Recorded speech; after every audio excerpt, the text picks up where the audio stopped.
नमस्कार, आप देख रहे हैं एमपी न्यूज। मैं हूं आपके साथ रौनक। एमपी में सत्ता वापसी के लिए कांग्रेस हर संभव प्रयास में जुटी है। इसको लेकर अलग अलग जिम्मेदारियों को बांटने का दौर भी जारी है। इसी के तहत अब कांग्रेस के 16 वरिष्ठ नेताओं को जिम्मा सौंपा गया है, जो कि अलग अलग जिलों में जाकर कार्यकर्ताओं को एकजुट करने का संदेश देंगे। तो वहीं अधिक जानकारी के साथ हमारे सहयोगी सुनील हमारे साथ जुड़ चुके। सुनील, तो कौन है ये 16 नेता और उन्हें किन किन जिलों की जिम्मेदारी सौंपी गई है?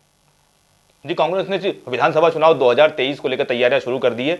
वह जमीनी स्तर पर कसावट लाने की पूरी कोशिश में जुटे हैं। इसको लेकर उन्होंने अपने जो 16 नेता हैं, जो वरिष्ठता क्रम में सबसे ऊपर आते हैं, उनको जिम्मेदारी सौंपी है। वो अलग अलग जिलों में जाएंगे और कांग्रेस को लेकर वो फीडबैक देंगे। बात करें इन नेताओं की, तो इन नेताओं में वो नेता शामिल हैं जो कि टिकट के दावेदार भी हैं, लेकिन उनको काफी कुछ अनुभव है। इसके आधार पर उनको जिम्मेदारी सौंपी। बात करें नेताओं की, तो इनमें फूल सिंह बरैया, जिन्हें श्योपुर, मुरैना और भिंड की जिम्मेदारी सौंपी गई है। अजय सिंह राहुल है, उनको ग्वालियर, दतिया और शिवपुरी की जिम्मेदारी दी गई है। अरुण यादव, उन्हें निवाड़ी, टीकमगढ़, छतरपुर और सागर की जिम्मेदारी दी गई है। बात करें जीतू पटवारी, तो उन्हें सतना, पन्ना, दमोह और रायसेन की जिम्मेदारी सौंपी गई है। इसी तरह से सुरेश पचौरी, जो कि पूर्व केंद्रीय मंत्री, उन्हें सिंगरौली, सीधी, रीवा और कटनी की जिम्मेदारी सौंपी गई है। इसी तरह डॉक्टर गोविंद सिंह, नेता प्रतिपक्ष, उन्हें अनूपपुर, शहडोल, उमरिया और जबलपुर की जिम्मेदारी सौंपी गई है। इसी तरह पूर्व मंत्री तरुण भनोट है, उन्हें डिंडोरी, बालाघाट, सिवनी, मंडला और नरसिंहपुर की जिम्मेदारी सौंपी गई है। इसी तरह जो अन्य नेता, इस तरह पूर्व मंत्री सज्जन सिंह वर्मा है, उन्हें छिंदवाड़ा, बैतूल, हरदा और नर्मदापुरम की जिम्मेदारी सौंपी गई है। पूर्व मंत्री बाला बच्चन है, उन्हें बुरहानपुर, खंडवा और धार की जिम्मेदारी सौंपी गई है। इस तरह कांतिलाल भूरिया, उन्हें बड़वानी, खरगोन की जिम्मेदारी सौंपी गई है। बात करें मीनाक्षी नटराजन की, तो वालीराजपुर, झाबुआ में कांग्रेस के लिए किला लड़ाई की, इस तरह उनके आगर की जिम्मेदारी उनको सौंपी गई है। कमलेश्वर पटेल, उन्हें नीमच, मंदसौर और रतलाम की जिम्मेदारी सौंपी गई है। इधर पूर्व मंत्री जयवर्धन सिंह है, वह इंदौर और उज्जैन के कांग्रेस कार्यकर्ताओं से चर्चा करेंगे। बात करें रामनिवास रावत की, वह राजगढ़ और शाजापुर में कांग्रेस के लिए किला लड़ाएंगे। इसी तरह से केपी सिंह है, वह गुना, अशोकपुर और विदिशा में कांग्रेस कार्यकर्ताओं से चर्चा करेंगे। लाखन सिंह यादव, पूर्व मंत्री, वो सीहोर और देवास में कांग्रेस कार्यकर्ताओं से चर्चा करेंगे।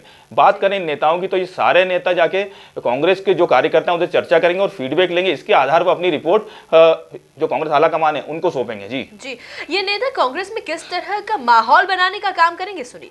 जी, गुटबाजी को खत्म करके और जिस तरह से जो पटल है उस पर कांग्रेस की क्या स्थिति है उसका फीडबैक ये सारे नेता लेंगे। इसी तरह समन्वय बिठाने के साथ वर्तमान में जो कौन से संभावित कैंडिडेट है उनको लेकर भी ये इनका फीडबैक काफी कुछ काम आएगा। तो इसको लेकर जो रिपोर्ट ये कांग्रेस आला कमान को सौंपेंगे, कमलनाथ को सौंपेंगे। तो इसके आधार पर ही आगामी विधानसभा चुनाव की रणनीति प्रत्येक जिला स्तर पर तैयार होने की पूरी संभावना जताई जा रही है। जी, कांग्रेस की ये कवायद आने वाले विधानसभा चुनाव में क्या कारगर साबित होगी? ये तो वही समय बता पाएगा, कि उसी समय पता चल पाएगा कि कांग्रेस की स्थिति क्या होगी। लेकिन जिस तरह से कांग्रेस हर जिले में अपने नेताओं को भेज रही है, वर्तमान परिस्थिति का ध्यान रख रही है, उसके आधार पर ही कांग्रेस की रणनीति आगे की तय होगी। तो बात करें जो आगे की परिस्थिति की, तो उस समय जो कांग्रेस के टिकट तय होंगे उस समय पता चल जाएगा कि जिन नेताओं को भेजा गया उनकी रिपोर्ट के आधार पर क्या क्या निर्णय लिए गए। तो कमलनाथ की रणनीति काफी कुछ कारगर साबित हो सकती है आगामी समय में, जो कि विधानसभा चुनाव है उसको लेकर माना जा रहा है कि जो ये नेता फीडबैक देंगे उसके आधार पर ही जो आगे रणनीति वह तय होगी। जी,